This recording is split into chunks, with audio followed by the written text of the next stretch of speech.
People in the Czech Republic are voting to decide the country's next president. The first round includes 8 candidates bidding for the top job, including former Prime Minister Andrej Babiš. Well, our correspondent Pablo Gutierrez is in Prague. So, Pablo, this is the start of what will be quite a long voting process. That's correct. It's been a long process. Nonetheless, voter enthusiasm remains quite high and a strong turnout is expected. There are 3 front runners in this election: billionaire Andrej Babiš, political newcomer and economist Danuše Nerudová, and former NATO chief Petr Pavel. We spoke with them right before the first votes were cast. On the eve of the Czech presidential election, the 3 front-runner candidates square off for a final time to try to gather the support of undecided voters. All 3 have faced controversy and even judicial proceedings. Just day before voting opens, former Czech Prime Minister Andrej Babiš was acquitted of fraud charges. He was cleared of channeling EU funding to build a conference center outside of Prague while hiding his ownership of the project. We asked him if he believes he's earned the trust of the electorate. All these scandals were organized by people which don't want that I am politics, because I create the movement against the corruption, because I am completely independent and nobody can corrupt me.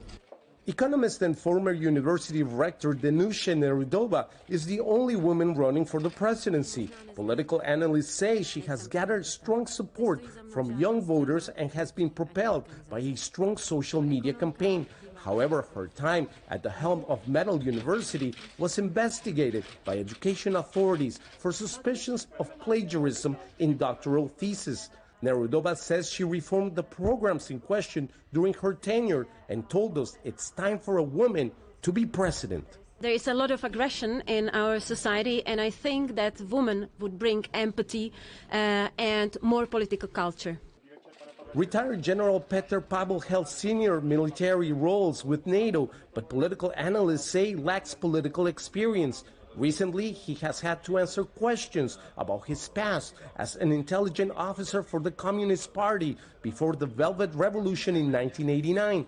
General Pavel told us he's committed to working with the EU. The Czech Republic is a sovereign nation, and it's to our benefit to be part of such a grouping. Political analysts say this election is more focused on the personalities and the political baggage of the candidates and less on the issues the country faces, from inflation to the Ukraine crisis and relations with Brussels.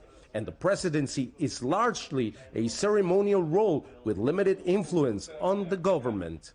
The Czech Republic is parliamentary regime, so the president has very little to say in these daily issues that the people are facing and the people are interested in. Nonetheless, voters appear energized. With all 3 front-runners for the Czech presidency in a neck-and-neck race, political analysts say that every vote will count. There are 8.3 million registered voters in the country, and they expect the turnout for the first round of elections to be above 60% and much higher for the second round.